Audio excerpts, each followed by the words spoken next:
Hi, I'm Rich Fink with the Western Latin Art and Studio Tour, and it is my pleasure to interview Jenny McMahon, artist of multimedia. Would that be the correct way of thinking?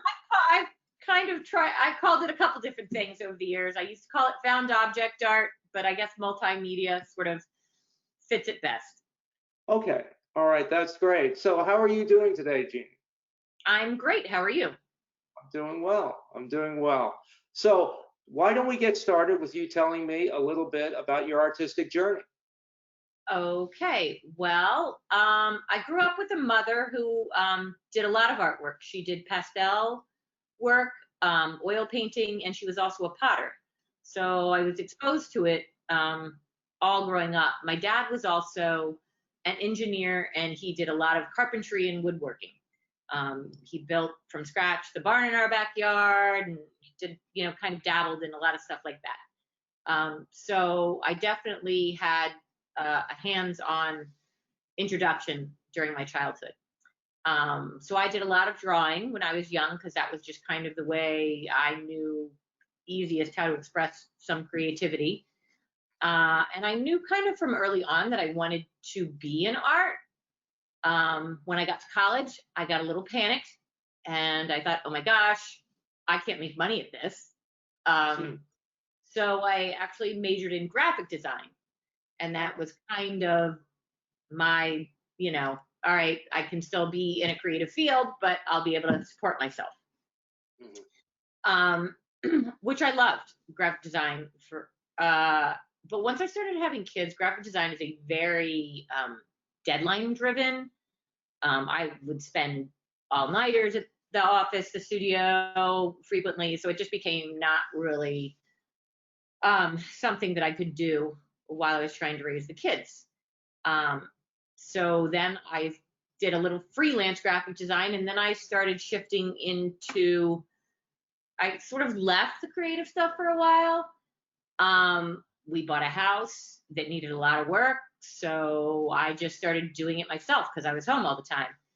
So I sort of am a self-taught carpenter, and just started using all the power tools and figuring out how to have that work. And then I started doing things for my house, making things for the house, and people would be like, "Oh, that's great! You should sell that, or you should make more of those." Or so that's kind of how I ended up where I am today. And I guess I also owe my parents for being a little bit of a hoarder. They they loved going to junk shops and things like that, and I was always going in with them. And at the time, I hated it and was like, "Oh my gosh, why are we here?" But then really grew very fond of collecting things as I got older, and so I just started. That's why I started calling it found object art, because I just started making things out of things stuff I found. Um, Sometimes on the street, sometimes in you know, the trash. Sometimes I go to salvage yards, sometimes in junk shop, all sorts of different places. So that's sort of how I ended up here. Okay. So how long have you been creating these found objects and being part of being a professional artist? Since 2012 was when I came up with the idea to create my company stuff, and it sort of blossomed from there. So as a graphic designer, I went ahead, created a logo for myself, business cards, did kind of all the business stuff that needed to be done, and then delved into selling on Etsy, selling at shows, and um, I have a website that I did, and so that's sort of how that happened. Okay. I have a question for you. So you said since 2012, right? That's what you said. So during those 8 years, has your style or technique changed at all, or is that mostly dictated by the found objects that you have that come along your way? Some of it is definitely dictated by the found objects I have. A lot of what I think I've definitely refined things a little bit. Obviously, your skill set gets better the more frequently you do it. Um, I think I used to be a little bit more inspired by a single object versus now I do a lot more building and layering of objects. Versus just taking an object and saying, okay, I think that could be this. Now I do a lot more layering and intermingling of different found objects. But certainly, my inspiration is found in what I have. Sometimes I have things around in the studio. I just kind of like the shape of it and I don't really know what I'm going to do with it, and it sort of lays around for a while. And then I'm working on something else and I look over at that and I'm like, oh, I know what to do with that now. So it's not something that's definitely really apparent right away. And a lot of people ask me, well, what do you want? What do you need? What kind of objects do you like? And I can't really explain to people what I want or why I like it. It's just something that I look at and it inspires me in some way. Oh, that's very interesting. So what I would like to do now is show the 3 images that I picked out from the juried show that was supposed to happen, and we can talk about each one of them. Are you okay with that? Sure, I might need to put my glasses on so that I can see them. Well, that's okay. I have to have mine on. So don't worry about that. Okay. All right. So yeah, clocks are something I did very early on, and I'm not really sure why I gravitated towards them, but a lot of them have sort of an industrial kind of feel to them. The one on the bottom center with sort of the handle on top, that's created from the shell of an old dark room clock, and then a film reel, and I think that's a water valve. So a lot of my clocks are circular. I sort of have a whole bin of just clock things like that I think, oh, that could go good in a clock. That could make a good clock, or that would be a good number on a clock. You can kind of see a little bit of my graphic design background, I think, in sort of the elements that I've chosen. The one on the bottom far left actually is a game board in the middle of it, Parcheesi. And then, yeah. The one above that with all the gears, those are all bike gears and springs, bed springs. And I have a fascination with gears. I just think there's so many different ones, and I just think they're so interesting. The one in the very middle is some reclaimed beadboard from a job site. I have some people that work in construction that kind of let me dig through their stuff. And then there's some bullseye molding in that one and some roofing tin. The one above it, top right, is actually an old, the largest part of it, the frame of it is from a propane heater. Really? Yeah, it's the bottom of it. It was the base of it that I took off and cleaned up. Then I made the roofing tin and cut circles out of it, and then used different graphic elements. One is a license plate. Another one, again, is from a Parcheesi board that then I superimposed a number on top of. And then the 3 is actually just like one of those little sales, like numbers from one of those little boards that people clip up numbers and letters on. The middle right-hand one with the lettering, again, is it's kind of inspired by my graphic design background. I love fonts and the different fonts that are available and that you can find. And that was kind of one of my first forays into a more gridded graphic collage type item. So let me ask you a question about these in general. Are your creations planned out over time, so that you get together all of the pieces at once and then start working it, or is it more like you start on one thing and say, this needs something else, and let me see what I can do to bring it more towards what I want? Right. That's interesting because in graphic design, I definitely sketch things out a lot. But I find with this medium, I don't sketch at all. It's like more of an active sketch, kind of like you're saying. I start pulling items. I usually have some things that I'm like, okay, this is going to make a great base to a clock. And then I just start pulling through my stuff and kind of trying things out. A lot of times I'll make 3 or 4 clocks at a time. So I'll have 3 or 4 bases out, and then I just start noodling with things, throwing things up. That works. Nope, that doesn't work. And it kind of goes from there. I have kind of an idea in my head, and like I said, it's more of an active sketch as I just start pulling things together and putting them together. And you're right, a lot of times, sometimes I'm like, oh, I kind of like it, but it's just not working. And sometimes I'll set it aside for a little bit and go back to it. Okay.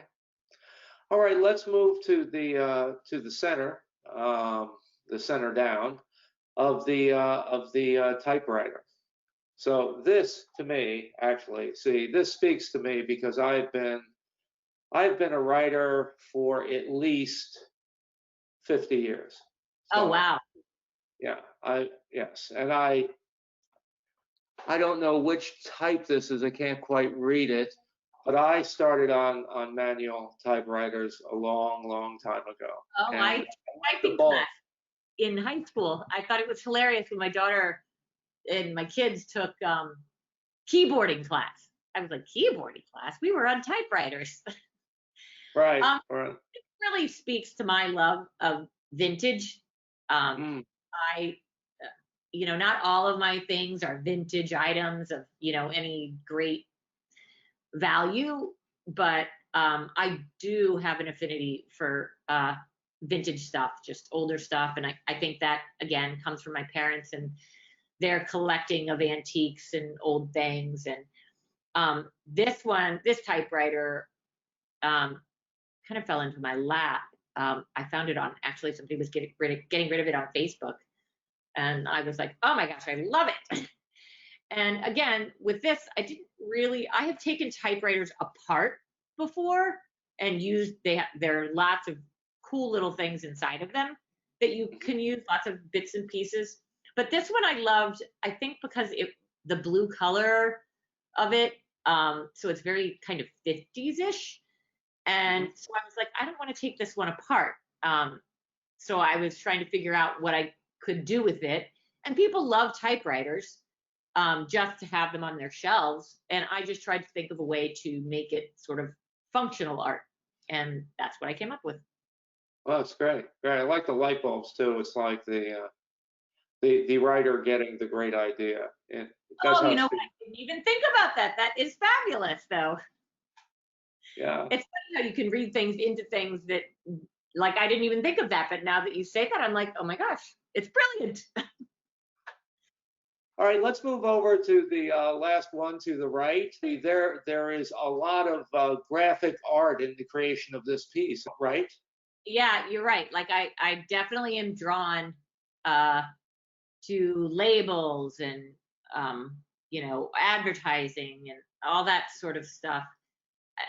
I remember when I first did one of these, I call them collages because I'm not really sure what else to call them. And I remember when I first did one, I was like, I don't know who else in the world would like this. I think it's cool, but I think I think a lot of people are going to think they're very bizarre, but they actually are very popular. People like kind of this assemblage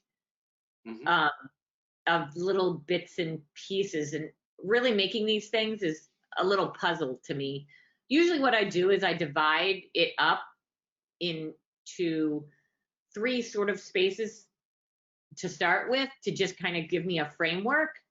Like this one is divided in half with a brown piece of wood down the middle, and then another brown piece of wood sort of divides that half into a 2/3, 1/3 space. Okay. And so that's kind of how I start with these sorts of things. I make a general grid for myself, and then I try to grid things off of each other, which again is really harkening back to my graphic design roots, where a lot of things in layout design was done that way, gridding things, type blocks and pictures off of each other. I just kind of try to put a bunch of different textures and things, but you know, try to have some sort of unity along with the coloring as it sort of carries your eye throughout the collage. You know, I've never really thought about why I am attracted to what I am attracted to. It just, you know, it either speaks to me or it doesn't. Right, right, and that's the way it should be. Okay, let's go back to just where you and I are chatting, and I have a question for you. Okay. Okay. All right, and we're back, and we're back. Okay, and I think there's a lot of folks out there, a lot of art lovers out there that really enjoy this type of art. So I'm thinking that the best thing to do would be to give me your connections in social media and your website URL and that type of thing, because this way people can look at the rest of your inventory, and hopefully, I think definitely, we'll start buying something for you. Well, that would be great. So I do have a website. It's www.findstuff.com. And from there, you'll get a little history, how I started, a little bit more info about me. And then there's also a link to my Etsy shop from there. So you just click on the shop button, and that takes you to my Etsy page, which is Stuff Shop. So SHTUFF shop. And then I am also on Instagram and on Facebook, and those are both Find Stuff on there. And I, post stuff. I have some things on Etsy, but I will say that I've had great support from people, the community, buying my art during all this crazy stuff that's been going on. So my inventory is a little low right now. So I would say if you go there and you don't see as much as you would like, please come back. Okay, sounds good. Sounds good. Is there anything else about your art or your production of art that we haven't mentioned at this point that you would like to bring up? I don't think so. I mean, you've been very thorough. Thank you. But it has been enjoyable to sort of talk about the process. I find a lot of the time when you're selling, I'm also at Etc. in Round Hill. I run a shop with Mo Alvarez, who is a local potter from Chunk of Happiness. And, a lot of times in there, we also carry other people's art. So you're sort of talking about a lot of other, you don't always necessarily get the time to talk about your process. So this has been actually really nice. Well, good. I'm glad you've enjoyed it. I've enjoyed talking to you. So at this point, I have a couple of things I would like you to do. One is stay safe. The next one, stay healthy. And the third one is have a great day. Thanks so much. And I really appreciate this. This has been really nice. Well, good. I'm glad you've enjoyed it. You have a great day today. All right. Take care. All right. You too. Bye.